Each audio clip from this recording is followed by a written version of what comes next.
welcome. You got the You're brownie live. fix. You're like, Good morning. This is Senate Transportation. It's Wednesday, April 9th, and we are taking the T-bill back up. And we have the agency here, and you volunteered to sit in the driver's seat. Thank you, Mr. Chair. For the record, Patrick Murphy, Agency of Transportation. How would the chair like to proceed? Do you want to pick up where we left? We have a number of I think folks here that can speak. Which prior. one's Jackie? So, Jackie's here. Can we back up and just do the rail pieces that we left to make sure that she so she doesn't have to stay here very long. sounds good. She probably has something to do back at home at the office. this is section 5 and 6, 4, 5, and 6. I think that was the I know Senator Harrison had some questions. Yeah, it's 4, 5, and 6. 4 and 5 don't too much. 4 and 5. I think it was 6. And thank you for coming. I think we worked mostly through it. So section 6. And if Senator Harrison has additions afterwards, we can work through that.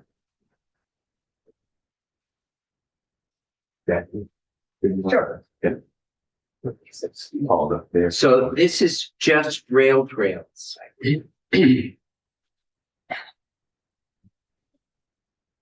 Good morning, I'm Jackie Casino with the Agency of Transportation. Perfect. And it sounds like you'll have some specific questions regarding that. Why don't you just generally talk about these 3 sections, but particularly section 6, which is rail trails and Use of the rail trails. yep. Sure, yeah, so in general, the idea behind these changes are to really clean house and put into law guidance documents, practices that the agency has been using since before my time. Part of this, I think, you all know, is because we went from around 30 miles of trail to around 145 miles of trail very quickly and established the rail trail program.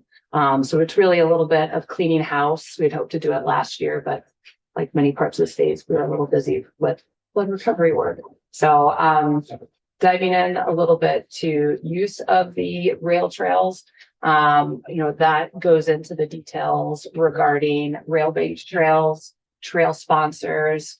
The majority of rail-banked trails in the state are managed by AOT. We have 147 miles, and there's around 13 and change that are not managed by us. So either through a trail sponsor is either a municipality of which they have an agreement with us to hold that, or Forest Parks and Rec, for example, the Burlington Bike Path and the Causeway, also known as the Island Line Trail. So there's the cleaning up of the trail sponsor, use of the rail trails, really just cleaning up language regarding what uses are permitted on the trail, what are not, and for those uses that are permitted, when and where and how. So really what we are trying to do is ensure that whether it is a short-term access permit for work adjacent to the rail trail, or a commercial business that has a physical location on state property that is adjacent to the rail trail, that they have the license and or permit to do that. The majority of that is done through our rail property management section. So there's a variety of lease agreements and permits that they authorize in coordination with my staff. Additionally, if we have had an uptick of businesses that are interested in operating a business on the trail itself.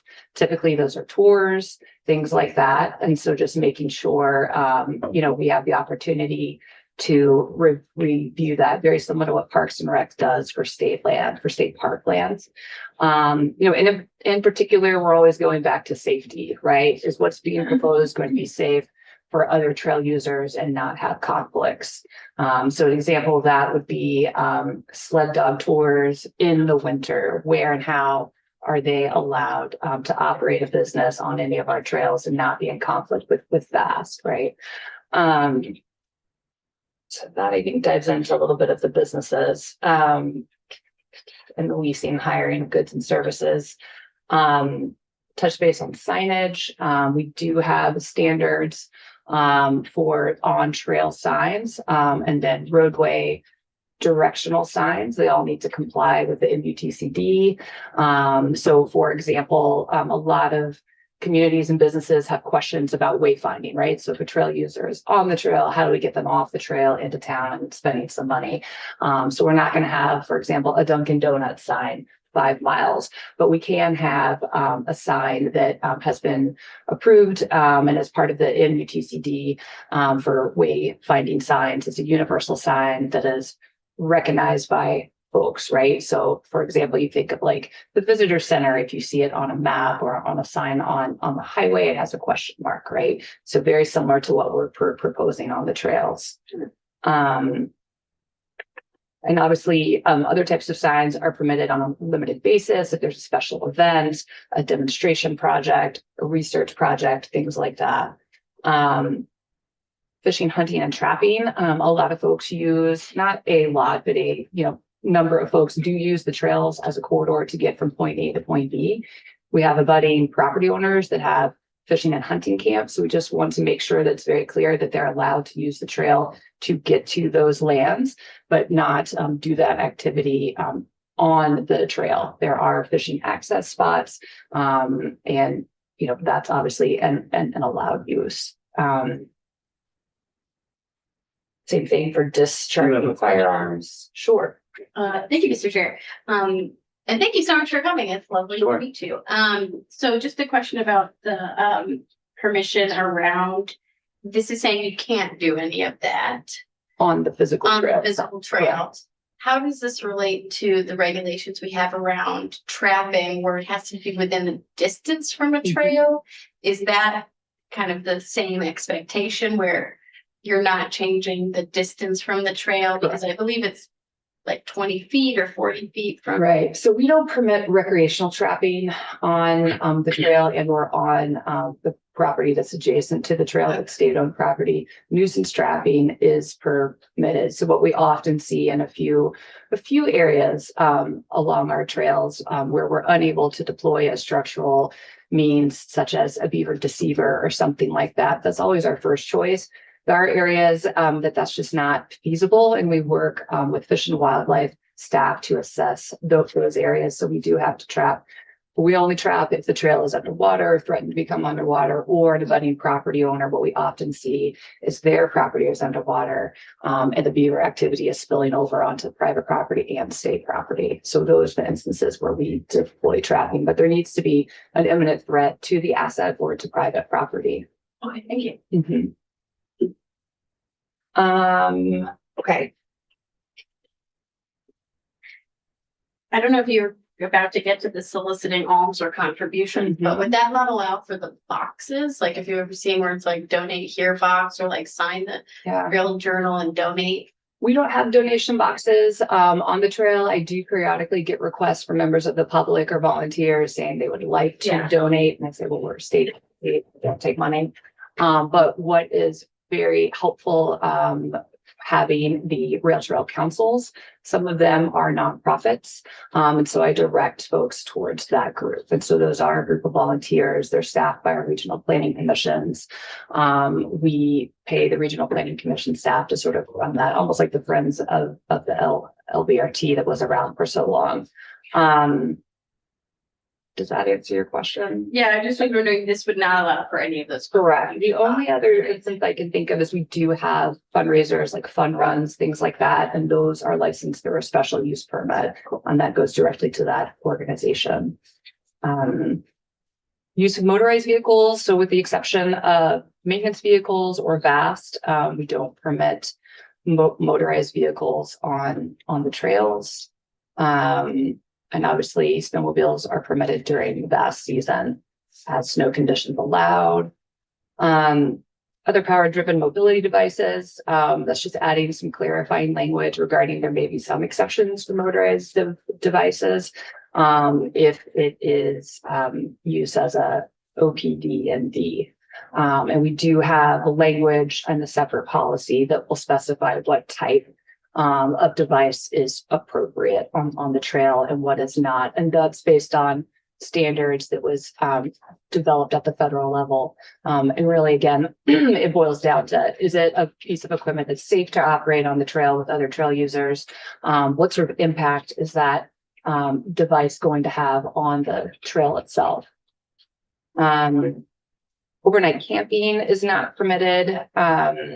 There's obviously privately owned campsites, state-run campsites that are adjacent to the trail. And again, for the privately owned campsites, we do work with rail property management to ensure that if those entities want a direct access to the trail, as long as it's safe and is not creating a conflict to have that, then we have that.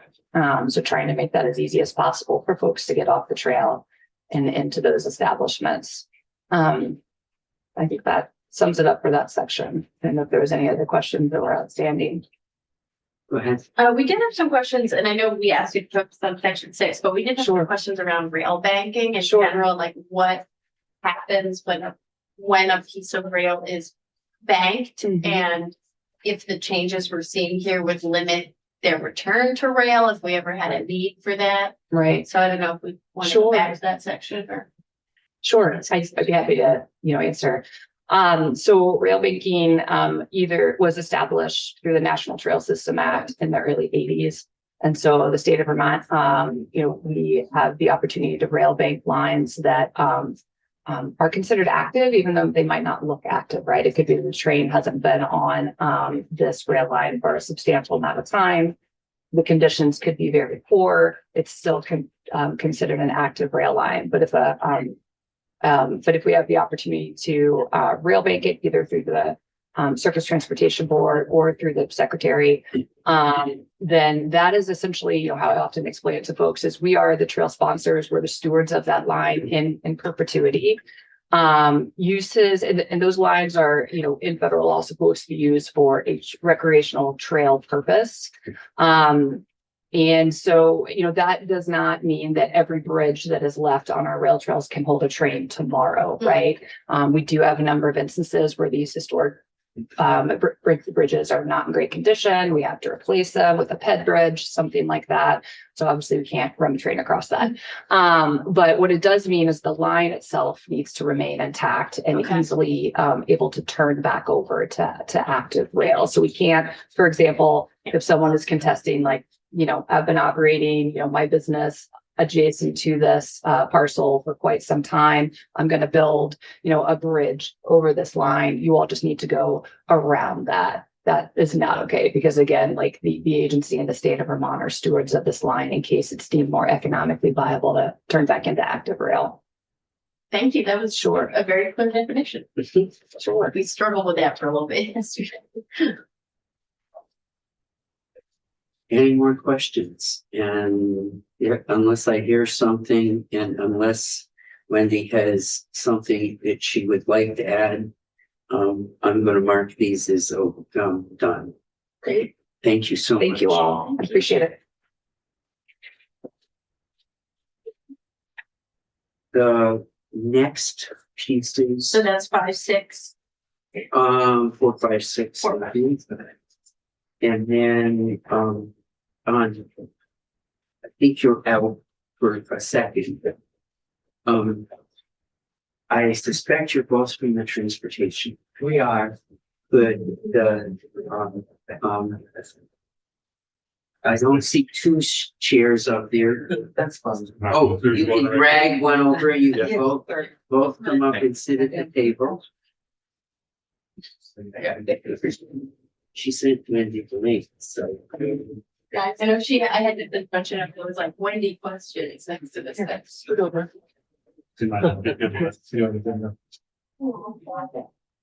So we have, some questions here and we put them on hold until we want to hear from you. They don't, most of it doesn't look too complicated, but you do have the bill, correct? Yes, I do. Um, My name is Rachel Dimitruk. I'm the Executive Secretary of the Transportation Board. Awesome, Rachel. And Yeah, I'm Lauren, I'm the Chair of the Transportation Board. awesome. Thank you both for being here Thank you for having me. and introducing yourself. Can you start with the sections we have and do you have any concern? Sure. Section 7's amendment merely adds the ability of the Transportation Board to have a vice chair. Because we need that flexibility. The statute's pretty rigid, and there's not a lot of interpretation that would allow us the internal ability to appoint a vice chair, and that's necessary. Okay.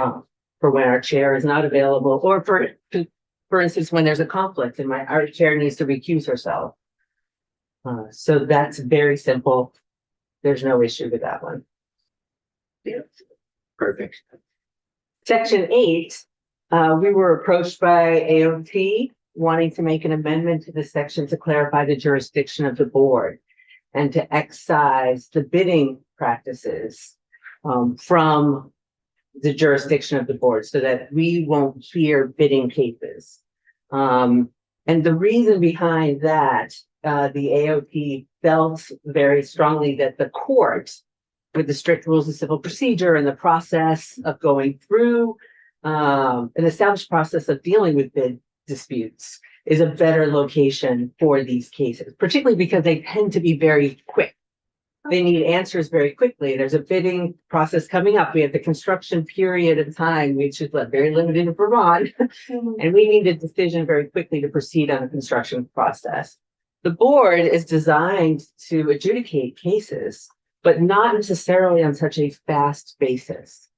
And given the particular details of a bidding contract dispute, that process makes more sense to take place in the court. The board agreed that that made sense. It was logical and it would serve the consumers and all of the parties, including AOT and any bidders, more efficiently to make sure it's clear that that goes through the court. Go ahead. So you're saying the court will be quicker than the people? Because the court has the rules of, our rules incorporate some of the rules of civil procedure, but not necessarily all of them. And we don't necessarily have a process for, say, a temporary restraining order. Whereas the court has very clear rules and processes in place for dealing with decisions that need to be made very quickly on an expedited basis, like moving for a TRO. We don't have that process necessarily, a temporary restraining order to stop the bid from being awarded, say. There's a challenge on how the process is done, a due process challenge. That's why, although courts I know are not known for their speed, in this case, they have the mechanism to deal with those. They can move quickly. Okay. Those were the second. Perfect. And I think that's it. That's it. There was one other change, just, it was technical, it was related to the, as you see, changing the word junkyard to salvage yards, because the technical word now is salvage yards instead of junkyards. Thank you so much. Go ahead. Thank you, Mr. Chair, and I really appreciate your brevity in your work. But I don't actually really know what the T-board does. Okay. That's right. You get 3 minutes and yes. Yeah, I mean, I've heard the T-board does this, the T-board does that, and this is what the T-board, and I've been on transportation, I was on it for 4 years in the House. I'm very familiar, but I have never had the opportunity to actually interact with the chair or you. So I'm wondering if you could just tell us. Sure, the Transportation Board is a successor to the Highway Board. It's a quasi-judicial and regulatory board. We have a broad range of duties, not just this with contract disputes, say with the Agency of Transportation. We deal with small claims against the Agency of Transportation. Yeah. My car bottomed out because you didn't fix the pothole type of small claims. We deal with right-of-ways across state highways for sewers and sewer and water lines, which are Section 1111 permits. They have to go through us first. Heard that. When you name a transportation facility, we get those types of petitions. You have to go to the transportation board if you want to gain approval for airports or restricted landing areas, which there are a lot of new private airstrips that people want to put in place. You have to come through us first. And we also take challenges to rents imposed by the Agency of Transportation. Say they just went through redoing the rents for hangars at an airport. Those challenges to the new standard of rent come to us first. So almost exclusively, the defendants or the respondents in our case are the Agency of Transportation. And the petitioners are all consumers or contractors. And we are in the terms of the transportation contracts, we are a trial court, basically. We're an arbitration board, but we also, we held trials, full trials, and those get appealed directly to the Supreme Court. They do not go to Superior Court. So the standard of our work has to be quite high and quite detailed. And that's our job, to make sure that we meet all those legal standards.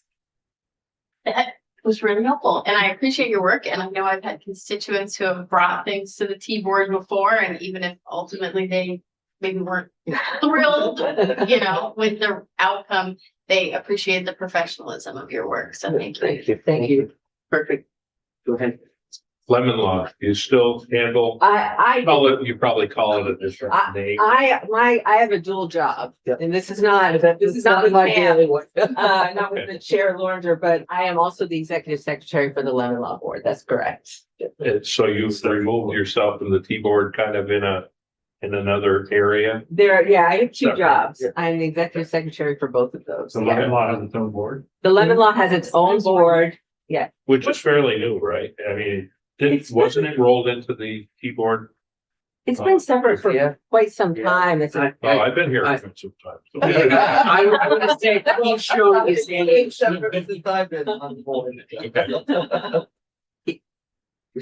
You are showing your age. So does it come up very often? Do we what? I'm sorry. Would you have those lemon law cases, right? Oh, I have countless lemon law You do. cases. I handle countless calls a day and inquiries a day from Vermonters who are unhappy with that, how their car is being dealt with. And I work with the Attorney General's Consumer Protection, and I pass cases back and forth where they fall under my jurisdiction and where they fall under theirs. We have a good relationship and work together on those cases. That is such an important law. I'll just say I threatened someone to maybe go to the Lemon Law, and very quickly the issue was resolved. So I didn't even need to promise that. Yes. I have to say that the vast majority of our cases settle once a demand for arbitration is filed with our board. Manufacturers understand our law, they understand how you will likely rule, and settlements are fairly quick to come about. Thank you for that. Thank you so much. Thank you for having us. Thank you very much. See you later. Great. Wow, we flew through that. That was- Right, okay, Patrick, now we can sit down with you.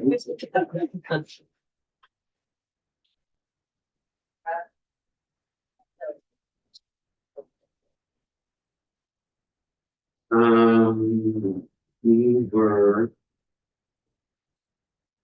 If we ended with the mileage based fee. And section 29 is where we have, which is the, So it would be section 11. oh, my apologies. So it's, within section 11 are sections 27 Yeah. and 29 from the 2023 development. That makes way more sense. Yes. Yeah. Keep You have any worry that- and this year's T-bill. So we're on page 16 and the next 3 or 4 pages are. You hadn't worried that you had already added 14 sections. So. I think you heard some of our discussion and some of our concern related to the mileage based fee and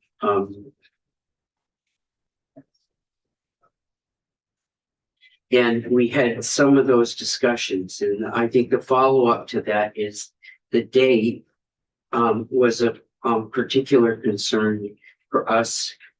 Not knowing when we're gonna get some opening on the federal money. Mm. And we had a question about timeline from Senator Harrison of the project. I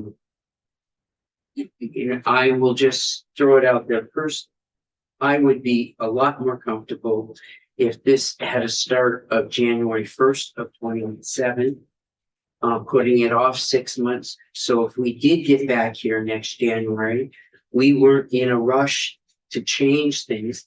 And particularly with the backdrop that we are charging a fee or we're charging registration fee on individuals that will go when that was, and all of that will take time and notification.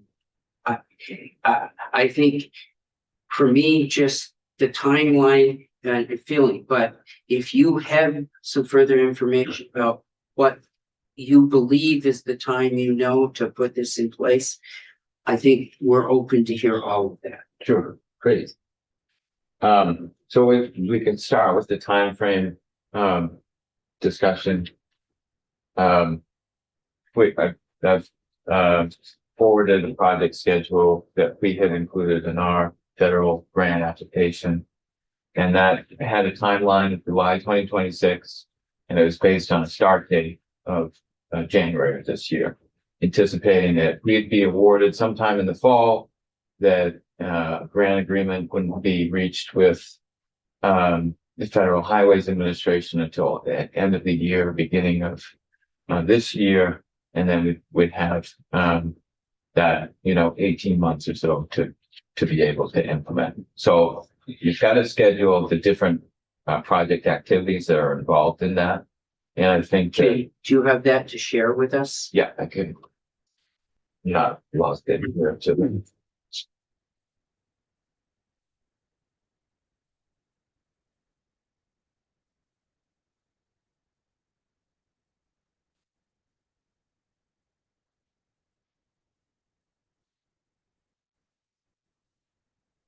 Files, logging on to Zoom. There was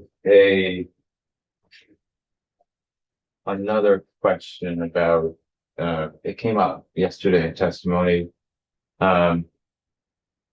when Damien was walking through with you all, the 2033 date, and that was just in relation to, so Hawaii is also implementing a mileage-based user fee. They are, as part of their legislation, the program becomes mandatory for electric vehicles by 2028. But by 2033, the administration has to come back to the legislature with a plan to transition the rest of the vehicles of the fleet to a mileage-based user fee. So I think that's where the 2033 number came to mind. Is that in here somewhere? No, because that's, Oh, got you. That's because that's Hawaii's plan. That's not Okay, in, but we're looking at that. proposed legislation.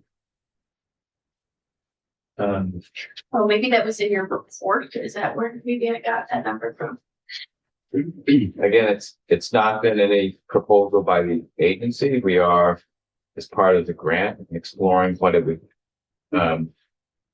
take to transition the rest of the fleet to a mileage-based user fee, but it's not been part of any proposal.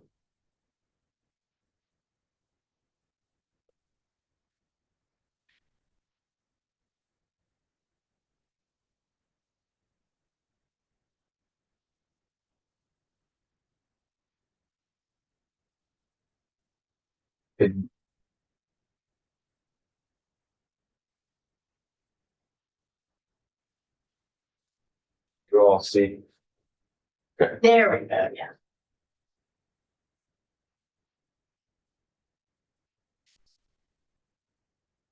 So this is the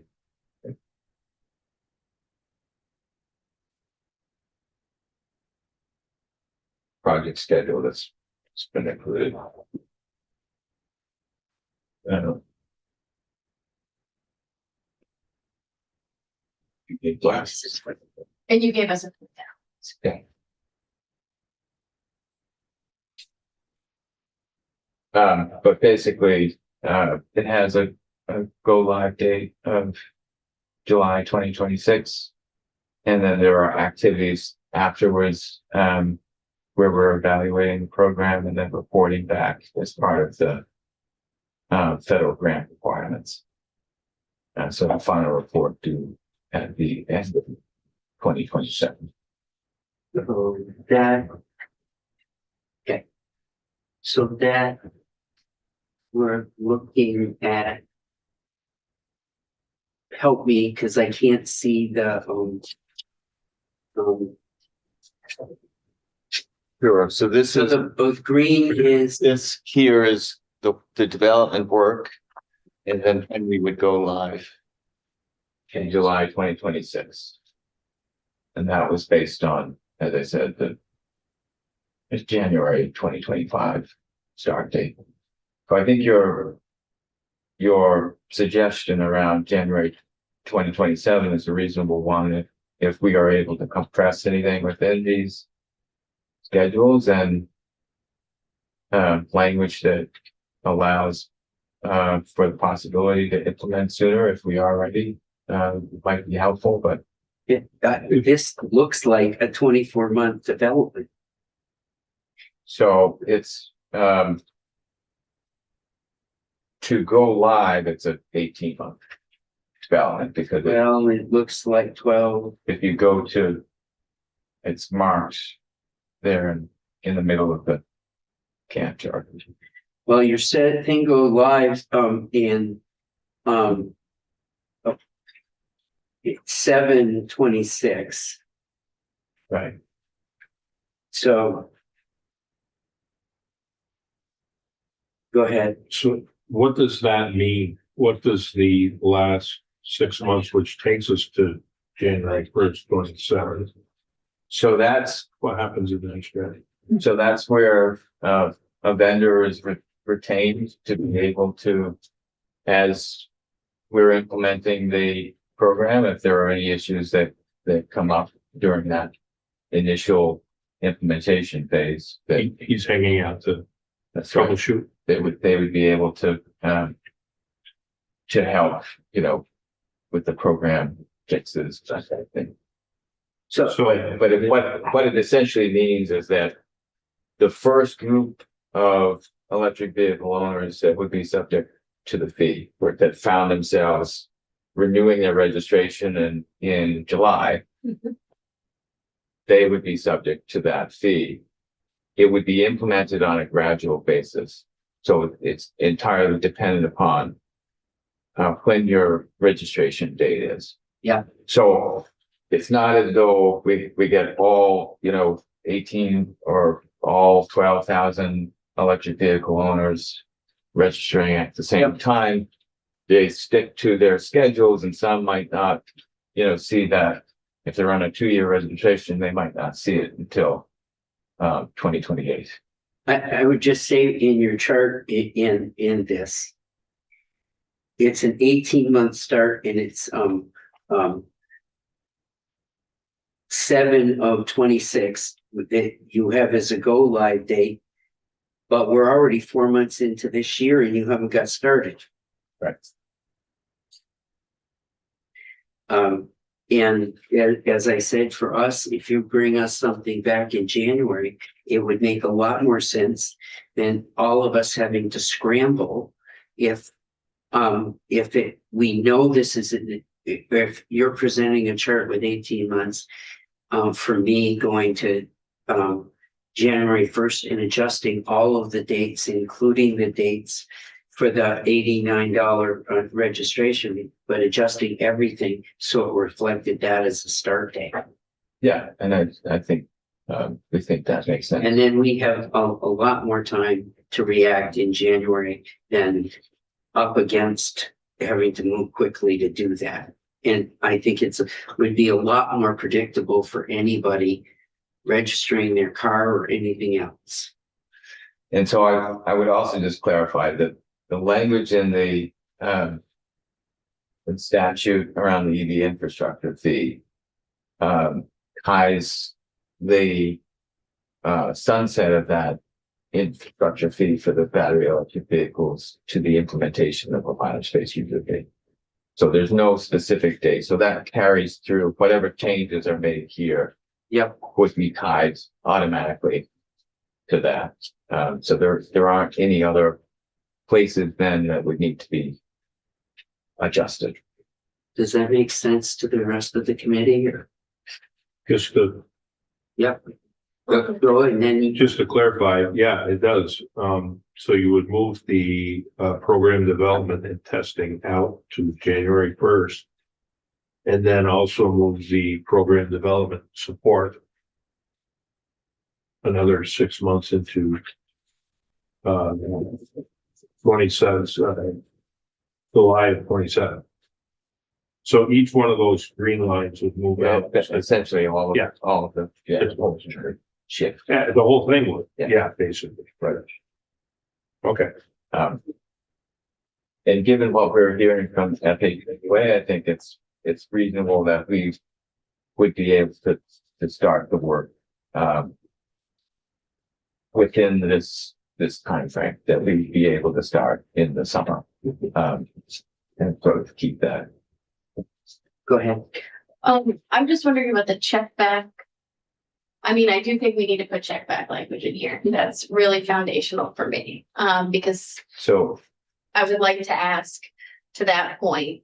I'm not seeing it. Maybe it's just not clear on here where exactly you have to bring back the fees and the costs that will be imposed so we can review them. so again, this is just directional language for the agency to begin development of the fee.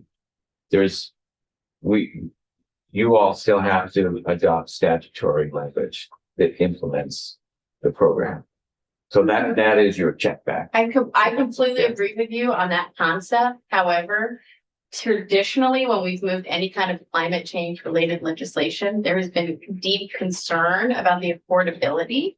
And I think it's actually a very valuable thing that we've started to do, where we put in anytime we're developing or studying a program, that it has to come back to the legislature. So I don't know what kind of language we could work on to do that, but if we spent years developing the clean heat standard with multiple reports, still had to have check backs for 8 cents per gallon, this is going to be around $214 is what you have for your cost that you're estimating. That's pretty substantial. That's more than we were talking about for the average homeowner per year with climate change related policies. So I understand what you're saying, but politically, it would be very helpful for me if we had some kind of check back language in the bill itself for me to guarantee for buying folks who have invested in electric vehicles that there's not going to be some fee that they're not having considered by their legislative leaders imposed on them.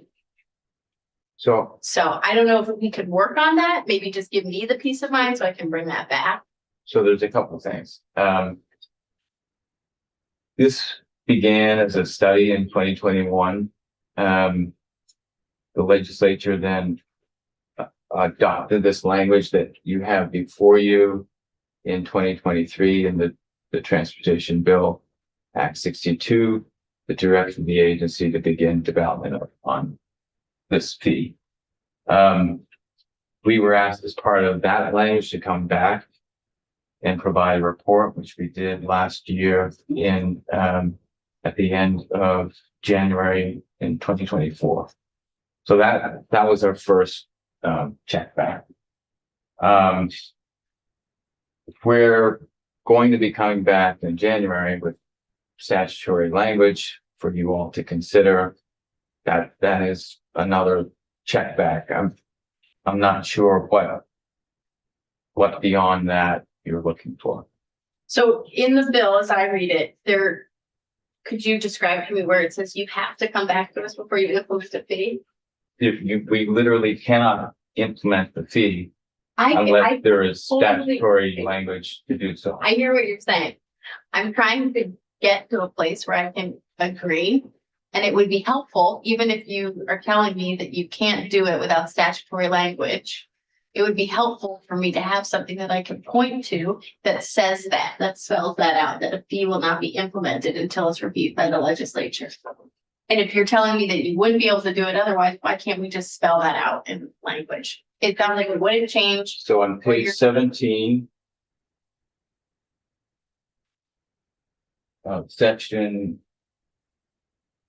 27. So section 27 To not commence with- collecting a mileage-based. is subsection 4 to not commence collecting a mileage-based user fee until such authorizing language is codified in statute and becomes effective. So maybe we could add a section in there that says to not set what the fee is otherwise reviewed by the legislature. So you're not setting the fee amount. You can't collect it, but whatever you are setting the fee amount at, I don't want that to be set without legislative approval. Because the amount is going to be very variable, because you could set it at a mileage per gallon vehicle that's efficient at 50 miles per gallon. You could set it at a really inefficient car. That's, you get what I'm saying? Like the fee amount is variable. The- So The fee amount and how it's determined is all necessarily going to be a part of statutory language that the legislature has to authorize. Okay, There's no statute right now that authorizes the collection of this. And so it's just like anything else where it relates to collection of a tax or a fee, the executive branch needs to have the legislature enact and approve that fee. or Can that they- tax. so you're gonna tell us how much you think the fee should be at some point. We will come back with a suggestion about how to calculate a fee and what that rate might be. Ultimately, it's going to be the decision of the legislature to adopt that. Would it be difficult if you said in this shall not commence collecting or set a mileage-based fee until such authorizing language is codified? And if, would that, Yeah, I mean, we could add that language in. So if we're looking at the language in here,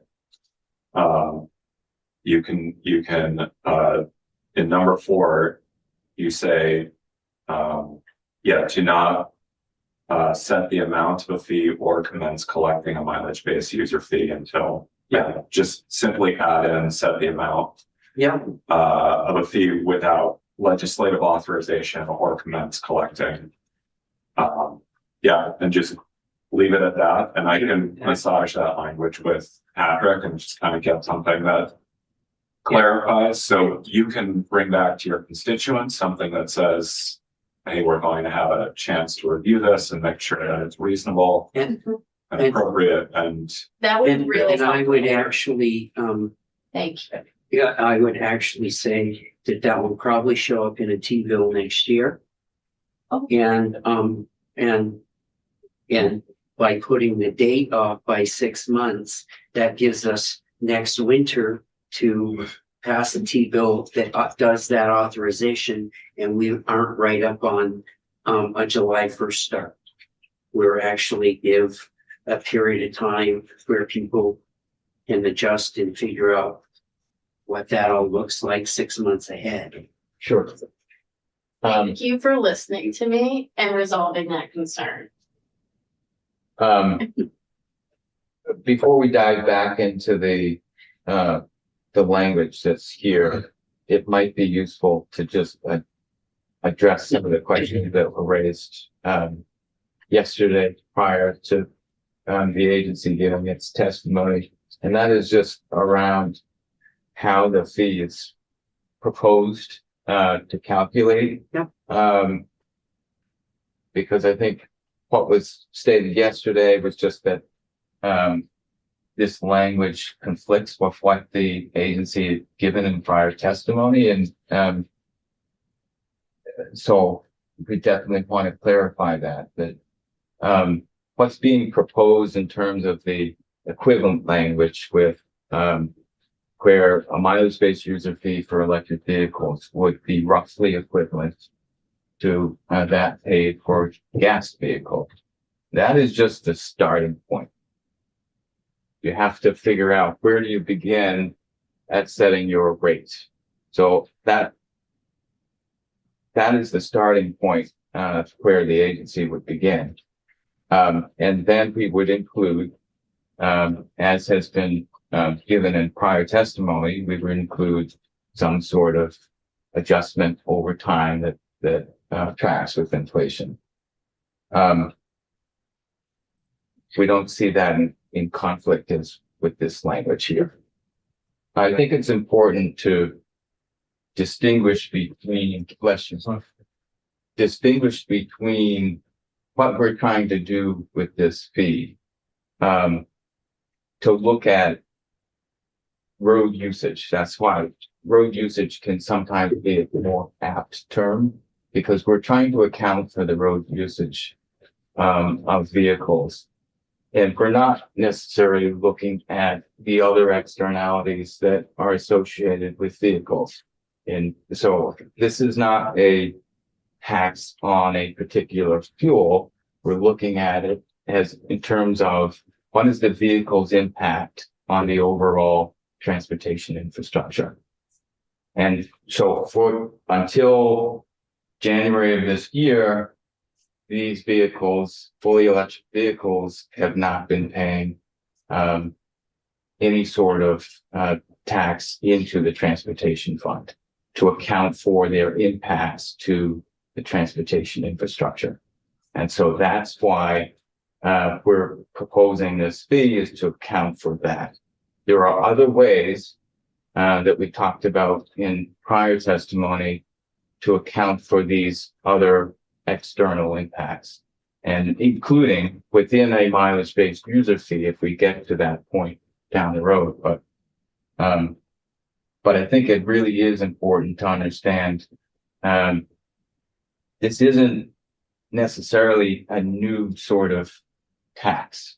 All gas vehicles are paying some amount to be able to contribute to the maintenance and development of our transportation program. This is finding a way for electric vehicles to do the same.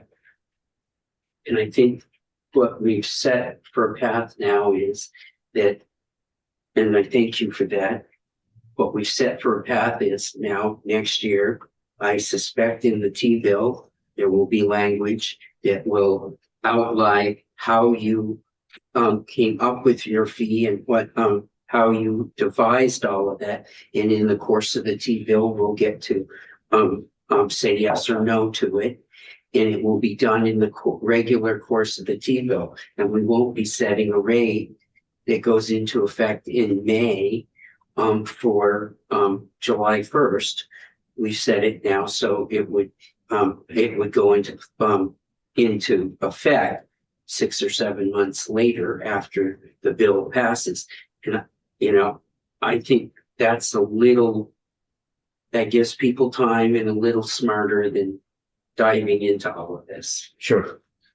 And just one more point is just that we did bring back in February of last year, end of January last year, as part of our report that was required by Act 62 in 2023, we brought back a proposal for how we would go about calculating a fee. And so that, your feedback on that would definitely be helpful as we launch the actual development of this program over the next several months. Certainly. Thank you, Mr. Chair. Well, I would just say the folks that this cost is going to be felt greatest for, and I did read the study that UVM did around rural equity. It's going to be the folks in St. Johnsbury who got a lease because it was the lowest cost lease for them. These are the folks that are going to experience the cost shift the most by this proposal. So I think that we need to be that we're talking about rural drivers, we're talking about our lowest income drivers, and we're talking about people who made an economic decision and chose a vehicle based on, maybe in part, they weren't having to pay a tax. I think that's a reasonable economic decision a lot of folks made. So any changes we make to that, I think we need to be very careful about. And my concern, I think you're trying to address the concern I brought yesterday around the intent language in section 12. In section 12, we say, and I know there's a grammatical error that we're gonna resolve with one section. So I do have one change to that with adding 2 on line 15. But I would also like us to change the intent language or address the concern that I have that I think the intent language flags, which is approximately equivalent to the amount collected by state and federal government in gas tax revenue. So I'm concerned that intent makes it so that you're expecting the value of the increased amount that you're setting on EV and PEV drivers to be equivalent to the cost of the loss within the transportation fund that we are experiencing. That's not how you set a tax. You don't tax a group of people to meet a demand and a need like that. You set a tax based on fairness. And what I think it sets up is that we will have an escalator on the mileage-based user fee where it's going up with inflation, but we're not seeing the same on the gas tax revenue. We're not seeing the same increase on the Toyotas who are paying less in gas tax because they're more efficient and are actually driving our drop in revenue versus the EV owners. So I have concerns about that intent. That's the core of what I'm trying to articulate. It's not that I think that you're saying one thing and disagreeing with your previous statement, but that's the point I'm trying to make. And I think that we need to either address that with a change in the intent language. And I know that there's a lot of things where we're going to check back and look at it, but I think we're setting ourselves up where EV drivers are on an escalator of increased cost to meet a makeup of revenue, and gas drivers are not. And that concerns me, especially after we've spent years trying to get people to go to electric vehicles. Go ahead, Andy. Although I share that concern, Senator White, and also in there where it talks about state and federal, we're trying to equivalate both the state tax and the federal tax. Even though the federal tax goes to the feds, we're trying to capture that for Vermont. So there's a couple of questions here. This the state and federal question, which was raised by House Transportation. Okay. So what the agency had originally proposed was to enact something that was roughly equivalent to the state gas tax paid by the average gas vehicle. So going back to your question, because I think it's been raised before in committee and we've answered it before. This language, the intent is not to determine what is the gap created by electric vehicles in total, and then to work backwards from that to fill it with a fee. Mm-hmm. The intent is to look at what is an average gas vehicle paying right now in gas tax to the state of Vermont, and then find something that's roughly equivalent to that. Do you think this intent language matches what you're intending? Yeah, that's where I'm starting. So let me finish just a second. So to be able to find the roughly equivalent gas tax that is paid by the average Vermont vehicle for a battery electric vehicle. That is what we had proposed. Then when we were in House Transportation, folks there wanted to see more revenue more quickly, and saw that the federal government is not at the moment enacting anything related to electric vehicles. I think that's all clear, but the question is, so this language is not your language or even the agency's intent language. This is the House Transportation This Committee. intent language was added by House Transportation Okay. to be able to reflect their priorities to get more revenue more quickly. So this is new language they're suggesting. Yes. Oh, So that's extremely helpful because this does not communicate what you've been trying to What communicate. what I would say is that our ultimate goal in this is that all classes of vehicles be treated the same going forward in their contribution. And for me, it's not as much about gas vehicles, because as we see now, more and more, there are bigger and bigger trucks that are moving to electric. We've got buses that are moving into electric. So I'm more interested in seeing all of the different classes of vehicles be treated equally, and getting to a place where we treat everybody the same. Is that- Yes, I think Wendy's was saying something. I don't know. Blushing. What? Are you there, Wendy? You have a question? I didn't mean to have do I have my video on or my audio? Shoot. Well, You don't, I don't know.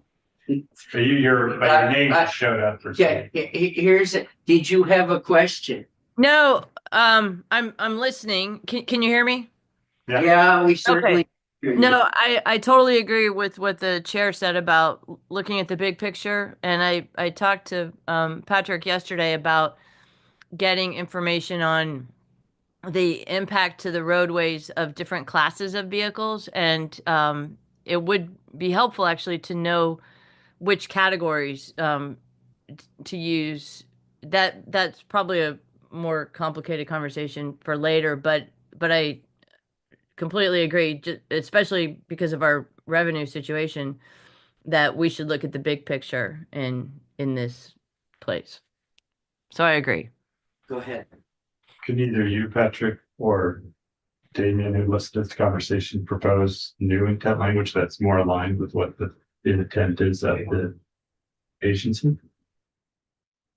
I mean, it's, Because it doesn't seem to be aligned with the agency's opinion. the one difference here is that, the House committee made the decision that they would like to see, in addition to the equivalent gas tax that's collected from the average vehicle here in Vermont, So what if I got, the equivalent federal tax. so what if my car is diesel?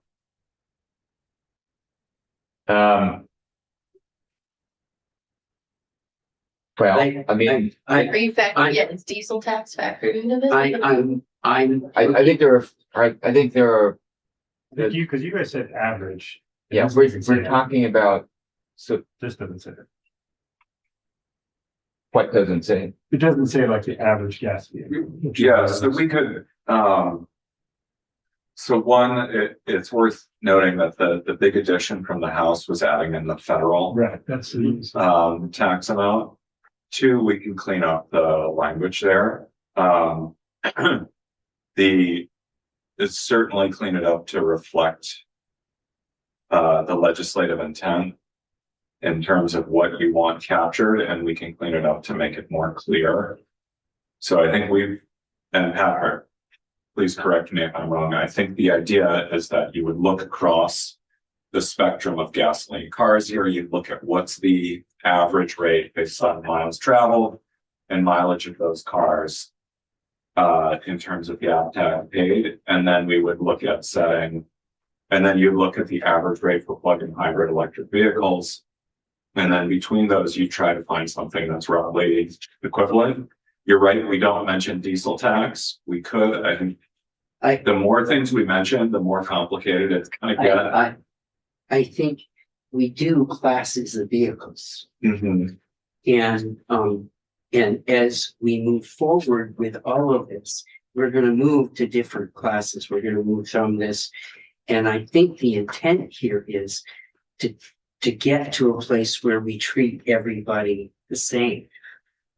I don't want to charge electric vehicles more, but I think we're trying to make sure that everybody pays their fair share and not have one group or another totally favoring that in the attempt to get to this.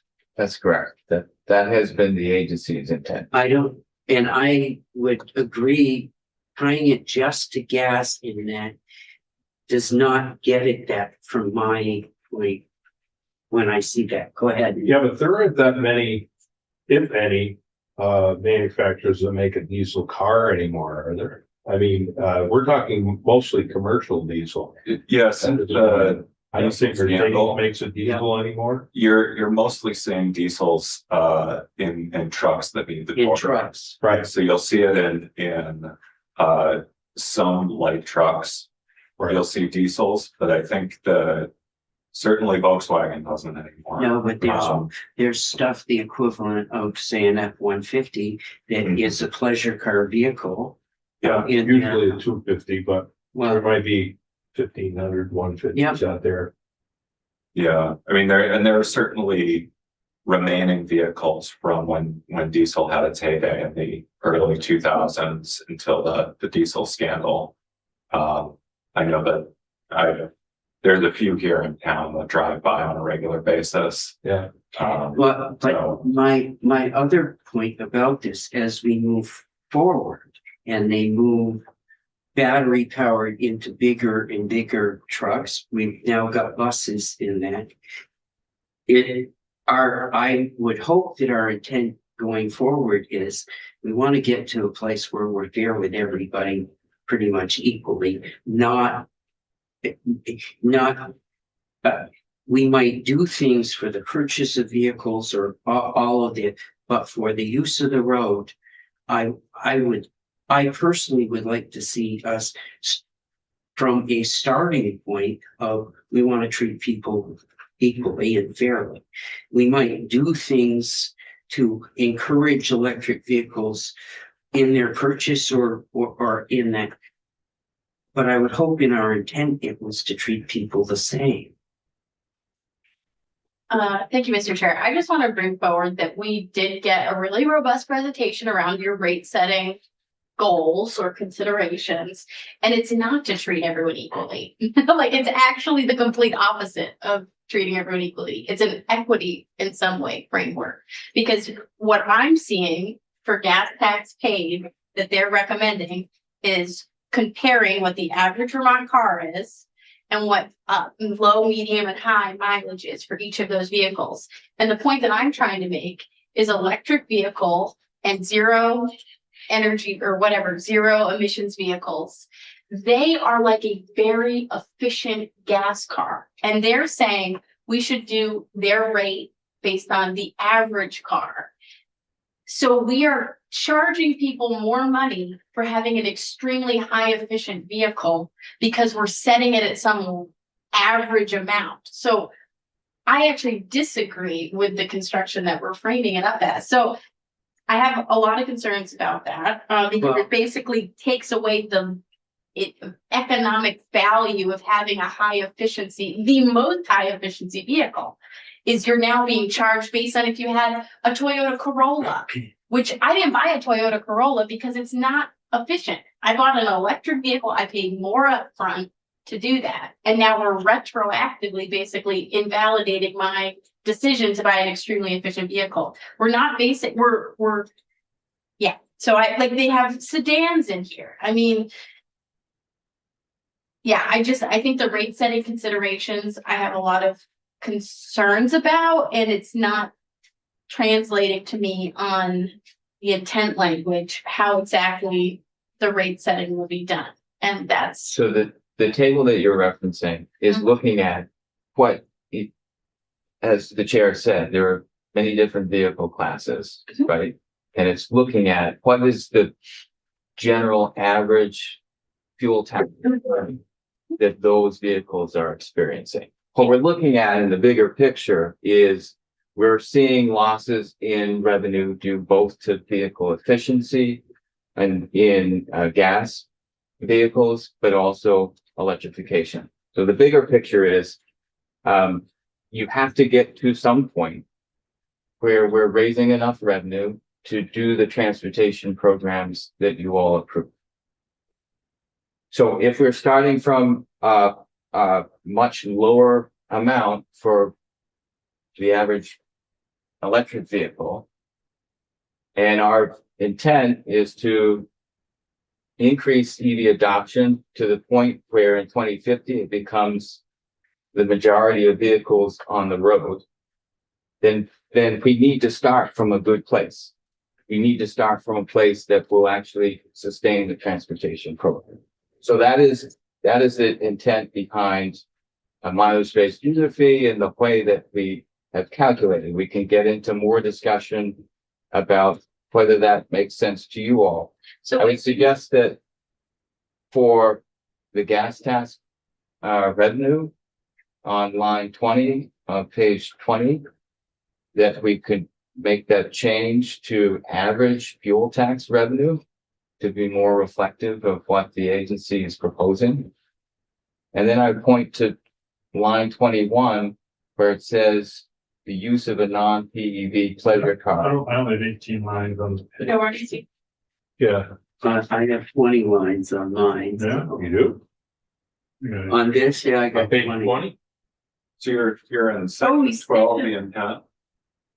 Section 12 intent. I think you're, Are we, you may just be looking at a different. Maybe I'm looking at a different version. Yeah. If the The bill was PEV. passed by the House. That's what I'm doing. Yeah, the non-PEV pleasure car. with Right, line that. 17 for us. So, We're all looking at different versions. I'm Okay. seeing 14. and so let's 15. say line 3 of section 12. That's what I'm thinking. All right. Section 12. Okay, okay. Third line of section. Okay, I see what you're at. Take out the word federal, add an average. State and federal government average average fuel tax revenue. And we take out the word federal. Where are you? We all have different, Yeah. Now, I think the version you'd be on page 20. Section 12 intent. It is in the intent of the General Assembly that the mileage-based user fee for a BEV pleasure car Yeah. be approximately equivalent to the amount collected by the state and federal government in gas tax revenue. And what I'm suggesting is that you're right, in average fuel tax revenue. Okay. in average First week. fuel tax. And then in the next line, it says from the use of a non-PEV, which includes gas or diesel, non-PEV pleasure car. So we're really looking at light duty vehicles for this proposal. We're not getting into medium or heavy duty vehicles at this point, although as the chair mentioned, that's over time, that's where, you know, after this initial phase of Yeah, a after mileage based user fee for that, duty electric my vehicles. concern is when, we move to deal with vehicles. If I've got a car that's getting 40 to 45 miles to the gallon. I've got another car over here that gets 15 miles to the gallon right now. The car that's paying 15 miles to the gallon is paying more gas tax for the same. And I don't want to charge that car that's at 45 miles to the gallon more than so I struggle somewhat with this because there are classes of vehicles, mostly, you know, you get into a truck, light duty pickup trucks that have different ranges. They fit in a pleasure car range for registration. And they probably have lower mileage, you know, but that gets it gets somewhat at Yeah. the same thing that you're getting at in this. And I think it's a good struggle to have intent language around this.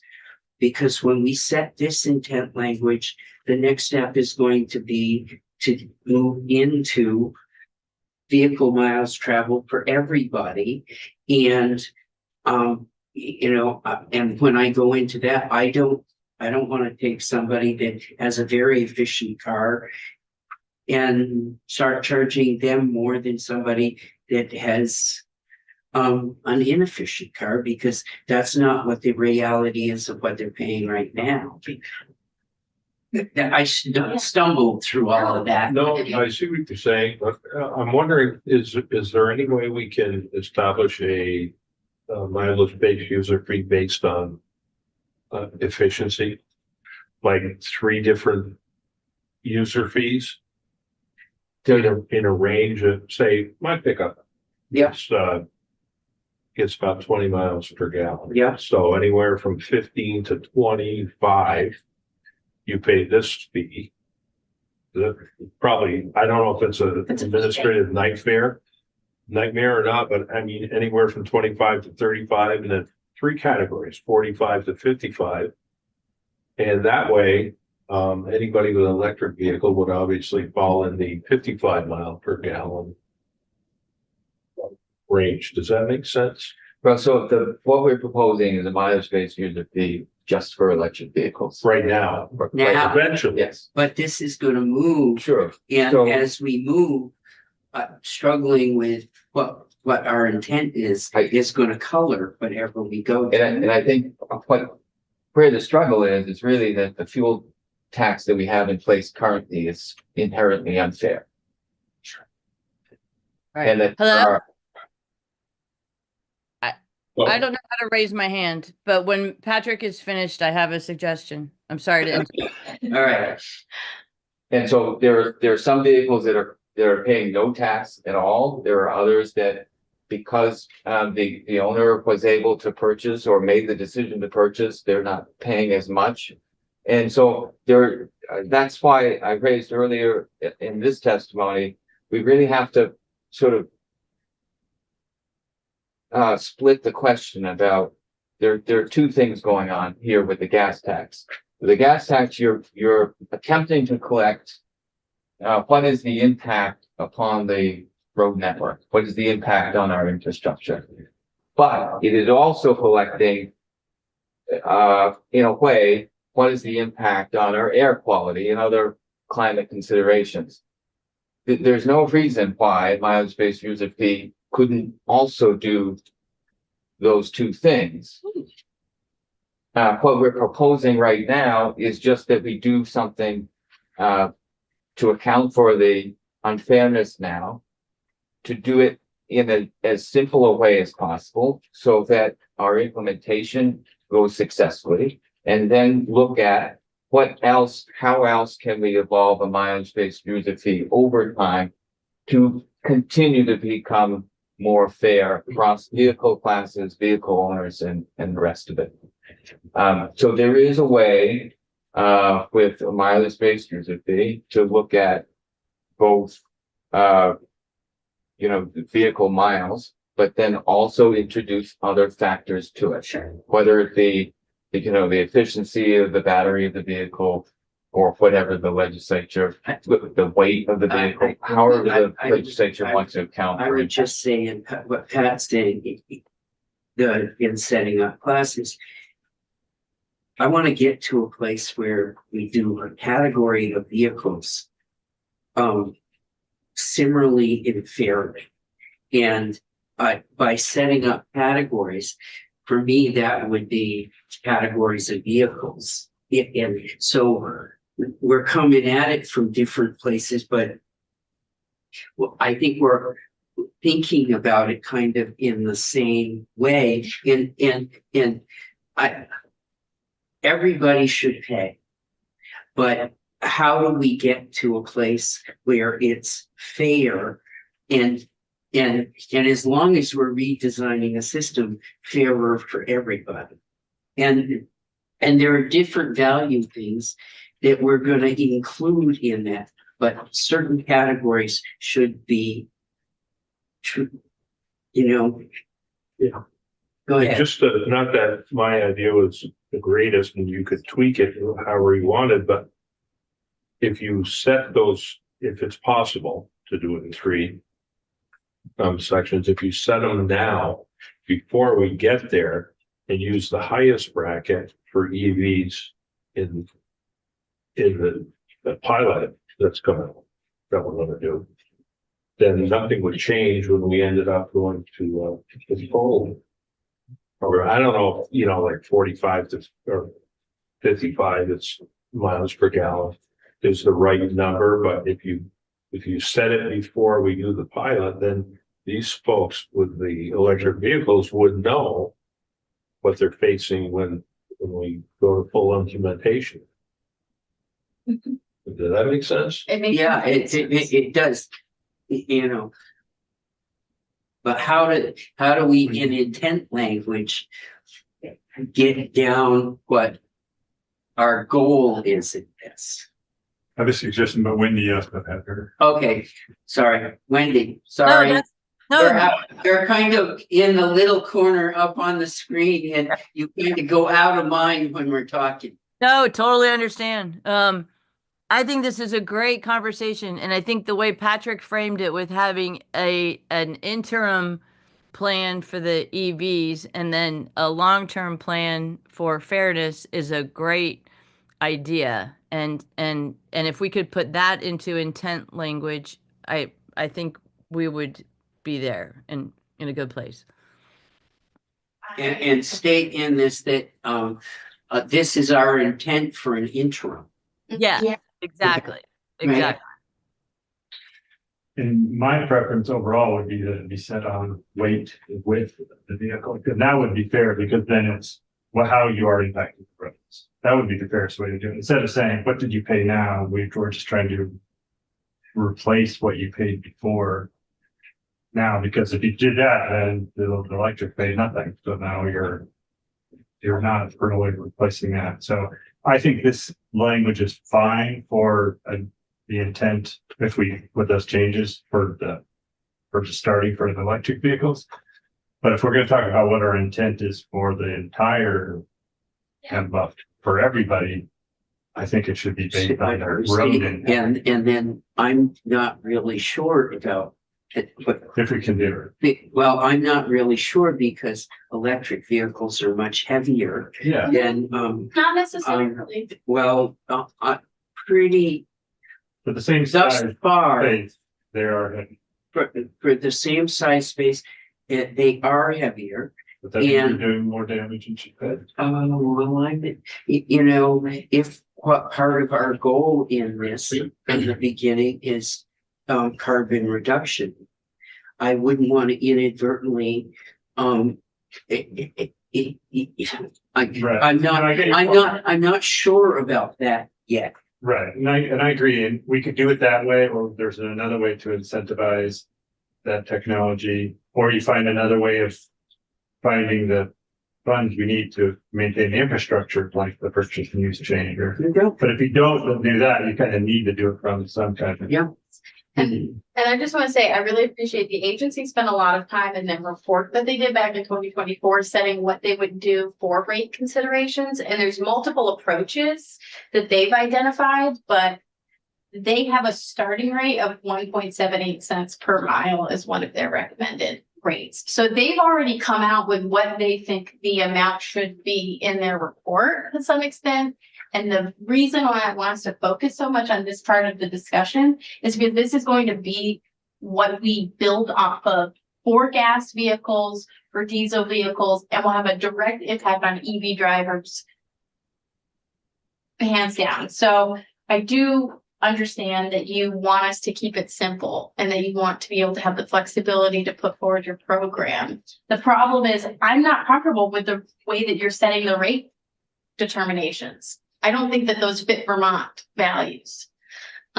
Because I don't think it benefits high efficiency vehicles in the way that it should.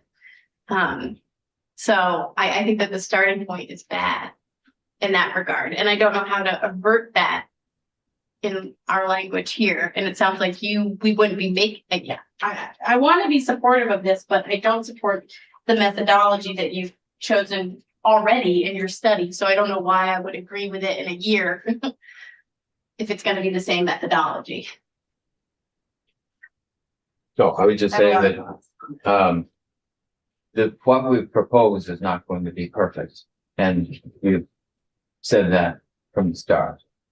It's trying to get to a fairer place, and to a place where we can then build on it even further as we learn more, as we're able to do more and build off of this initial work. There are other considerations that a mileage-based user fee can take into account, including efficiency of batteries or weight, other factors that can be applied as we learn more, or as the legislature, moves in a direction of a fee for the rest of the fleet. But I think it's worth trying to do this first phase right, so that we are starting from a good place and that we're able to evolve the program over time.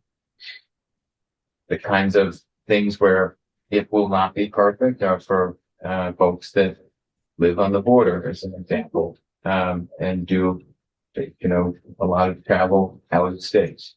So We expect to learn more over the course of our work with this and with the multi-state coalition of which we are part, the Eastern Transportation Coalition, so that we can get to a point where we can fairly apportion revenue potentially between states, whether it's within the New England or Northeast region or the rest of the country. So with that, I think at this moment, we're probably not going to get any further. I think the only thing that that resonates with me, and I'll throw this out there for the committee, is that this is a step we're taking, and this piece is the intent for the interim step. And I'd encourage everybody, and we'll talk with Damien and see if we can tweak some language. You took enough notes, didn't you? Oh, boy. We'll work a little bit on the wordsmithing here and come back, and we'll try to take another jump at this going forward. My question for the committee is, in the rest of this, if we can get this right, are we getting closer with where we are with this mileage-based fee?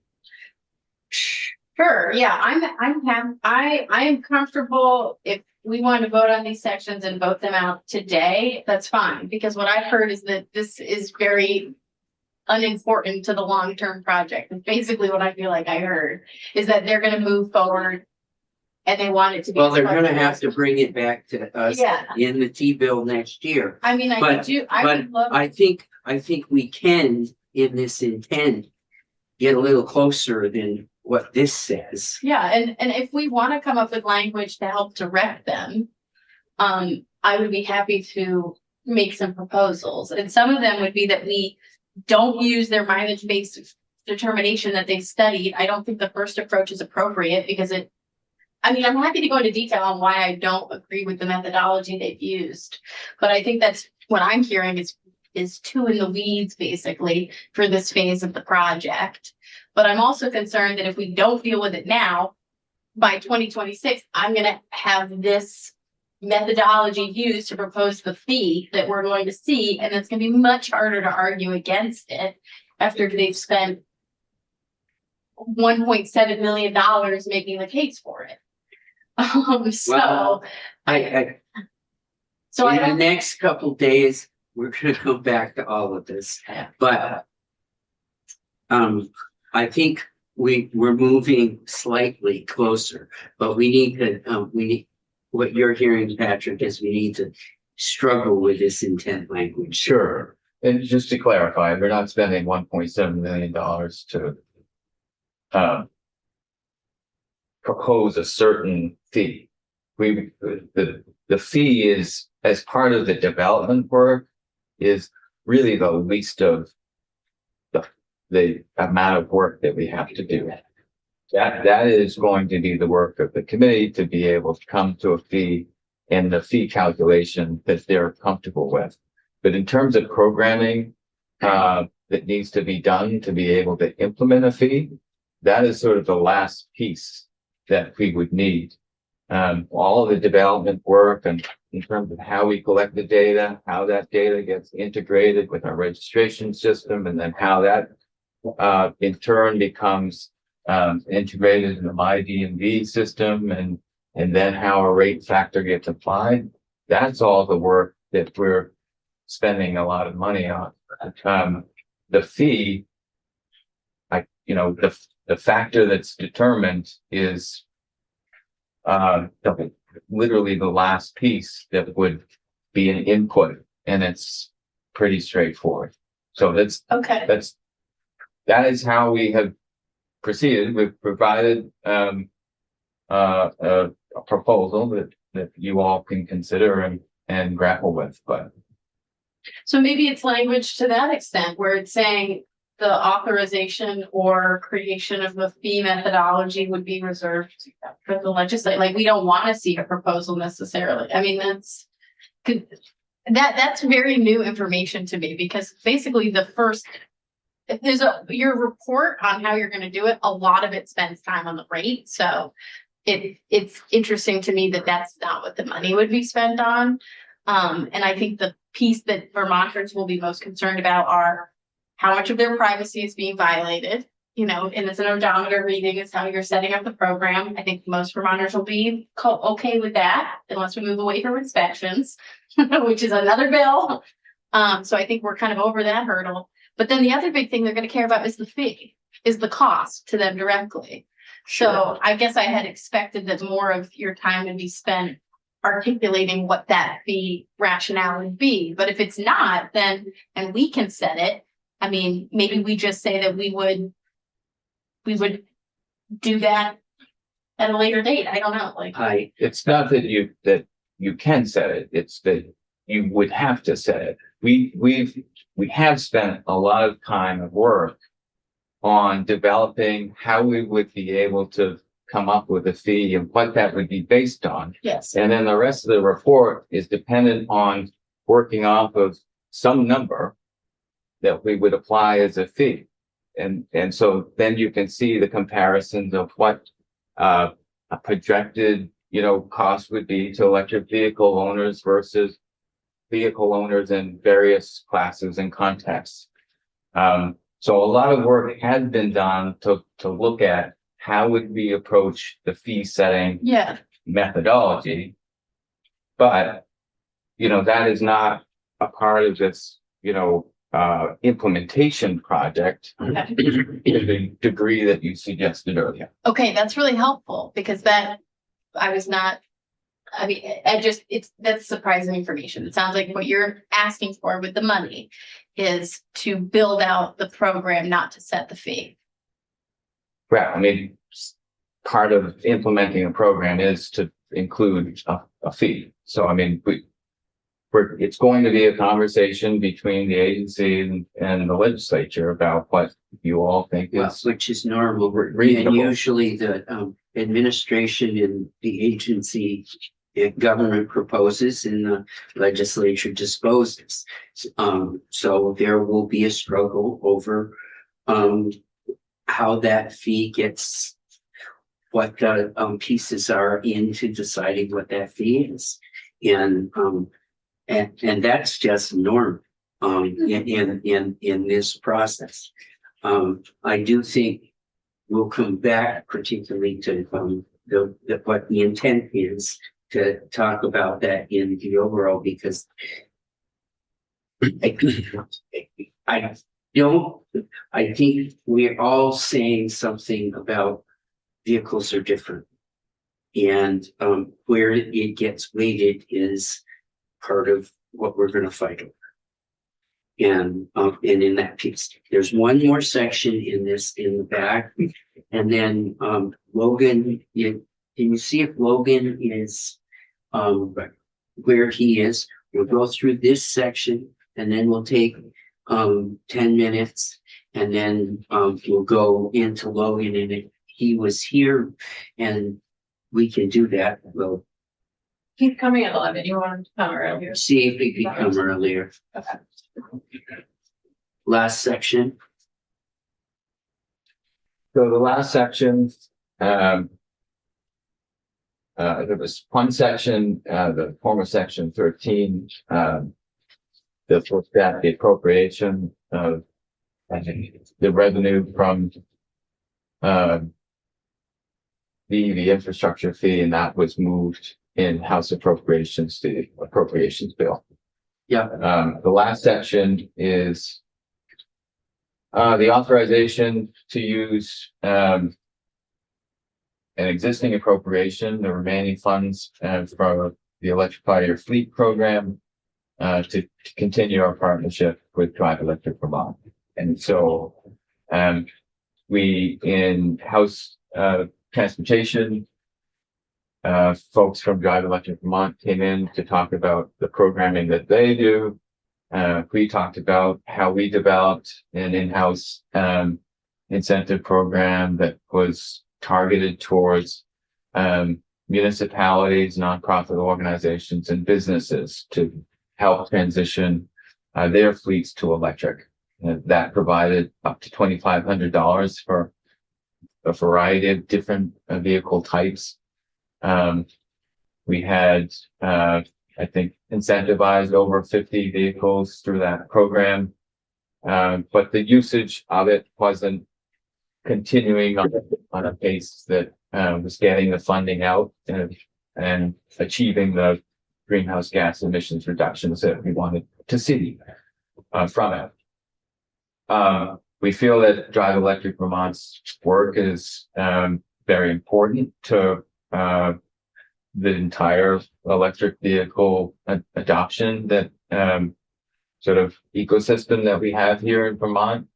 They do a lot of work around convening partners. They provide a lot of resources, both to businesses, nonprofits, and just individual households.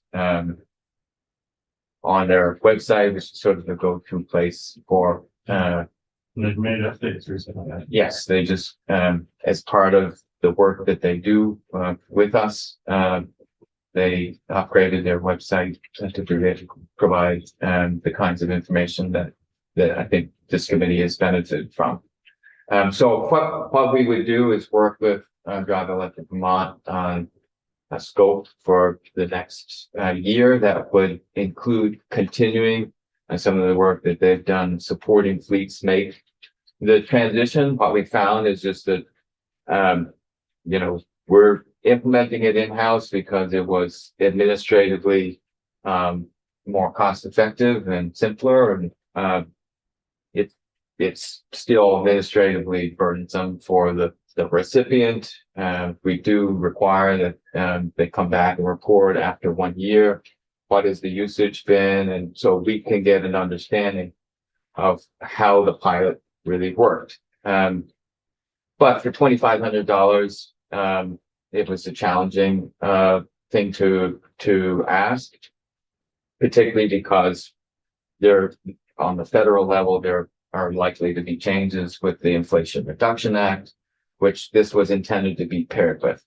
The up to $7,500 for light duty vehicles that's provided under the commercial clean vehicle tax credit. So it was a confluence of many different things, but we feel that more progress, particularly, municipalities are making decisions on a different timeline and time horizon. And so we felt that Drive Electric Vermont could make some real progress now, given the federal situation, and uncertain, funding issues at the municipal level, to be able to help prepare different municipalities, organizations, and businesses to transition their fleet when it made the most sense for them. And that could include technical assistance around EV charging plans and fleet transitions over time. And so that's what we've proposed, is using those remaining funds up to $325,000 to continue that work into the next year. Go ahead. I'm very supportive of this section, and I know that we kind of raced past section 13, but I'm also supportive of section 13 as long as it stays in the appropriations. I'm still unclear why it was deleted, but Well, they just wanted to move it to the other bill, was kind of my I think that what they argued was that it past practice was that all the one-time appropriations are still included in Do you the. want, in the- Yeah, it wasn't deleted. It's in the big bill. you want, I mean, it was- it's the 1 million. I'm aware of that, but it seems like there's other times I can go back and look at where we've done appropriations in the T bill, That's true. but for some reason this appropriation needed to come out. In the past couple of T-bills, they've been both, it's been in Like both. we have an appropriation right now, it's $325,000. Why isn't that in the budget? It's been both in the transportation bill and in the. Right, I mean, because the whole transportation bill becomes part of the Yeah. budget, right? So why take this one thing out and put it in as a separate line item in the budget? So this 325 to Drive Electric Vermont, why are we not putting that into the budget? Why is it? That's a good question for House appropriation. It seemed to me that there was just, and I don't understand why, and I'm just suspicious of it. That's all I'm saying, but I'm okay with it, because in the end, I don't think it matters. as long as it's. Yeah, staying. you know, if you cut it in the. Well, I'm not gonna do that, because I want to have. If you cut it, then, Yeah, you got two of us to deal with too. Now, you don't have 4 of us to deal with, Yeah. but you do have 2 But of we'll us to find deal. it. right. No, I definitely support it, and if I could just say one more thing on the EV infrastructure fee, which ties to the M, but and ties to having it in language in the T fund, is that DMV registrations going out do not list the EV infrastructure fee. It just says your registration is $178. Mm, I just assumed, I just went back and looked at the language, it didn't say that it had to be a line item, but it's called the infrastructure fee, but it's not. You wouldn't know you're paying it, and if the goal of paying it was to get EV drivers kind of used to paying something for the use of the roads, we're failing to do that. Unless they happen to say, gee, why is mine twice as much as it was last year? Or I have 2 cars and one's 89, one's 178. They might figure it out, but there's nothing on the bill that would let you know you're paying. And, they were supposed to do a public outreach campaign. Maybe they did that, I just didn't notice it, but In the fall of last year, they they sent sent out out letters, right? notices Anybody that had an EV written. and, So maybe that was. and I think they consider that their outreach. And then when people have their registration renewal, there's supposed to be an additional notice that provides that. I just got mine. Okay. And I looked at people, there was no notice. You would know. Not to cut you off, Yeah, but we no. do need to. Yeah, yeah. So I think we're generally okay with 14. So that will be in. 13 we'll be dealing with in the budget. We're gonna take 10 minutes. We're gonna come back with Logan. I would say, Patrick, if you could be around in that piece, it might be a good point in time for the agency to say to us after Logan how, because we do have a small deficit within what was presented. And, Sure. we've gone back and forth around that. Our hole is about the same size hole as what the administration had initially proposed. So if you could help us think about that after Logan. So, Okay. Mr. Chair, I don't know if you've seen the multiple emails that I've sent, and I've also sent to the committee around the sections of the bill that I am hoping to see in the next have, draft. And one section that the agency is comfortable with, they've given the green light to. I'm wondering if we could just get commentary on those sections and potentially include them in the next draft. If you look at the schedule tomorrow, it's very light. And what I was planning on is we go through with the agency, with the sections that you've got and vet those with the whole committee. Okay, and I also have a whole list of witnesses I sent to Megan and you and the whole committee for consideration on each of those points, because while I understand the agency might have perspectives on it, I'd also love for us to hear from folks who are impacted by those things Well, too. We've got some time tomorrow. We'll get started. Yeah, I'm so trying to we get at within least 2 get- weeks. A lot of your stuff has been heard, and we have to make a conscious decision between now and next Friday about how we want to handle S4. And what we want to do about that. Oh, okay. So. Are we close to having another draft of this? Or No, we haven't really done it? I'm still taking notes on what you want, Yeah, and dealing with legal Okay. research around questions that have come up on some of the issues. okay. So, I think my understanding is that we're gonna start, looking at the draft next week. Is that Yeah. right? Yeah, by Tuesday, I'd like to have something for Yeah. you to, and that gives us the week to. Yeah, I mean, now that we've gone through it, I feel comfortable to start working. Well, Another question you've of, now got some sections that we've said yes to. right, and then other sections where you have specific amendments, and I think the question is, there was a comment yesterday, at least one, about possibility of changing some of the allotments for funds that have been set out for the different parts of the program and looking at that. And so those are typically big sections. And then there are other questions like, are you far enough along on S4 that you want to put some of that language in the T-bill, or do you want to hold off on that? Are there other things that have come up? I would just say, regardless of whether we put S4 in or not,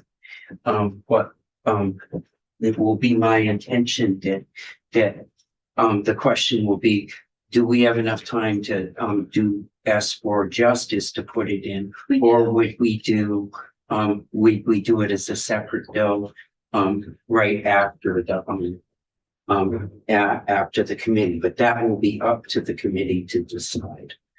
We should hear from the Trails Association if we're gonna choose not to move forward with the bill. At least. Well, Thank so, you, Storm. Logan, I wanted you You here gave 10 the minutes litigant early, 40 but we minutes. talked too long, so it will be, I will turn you off.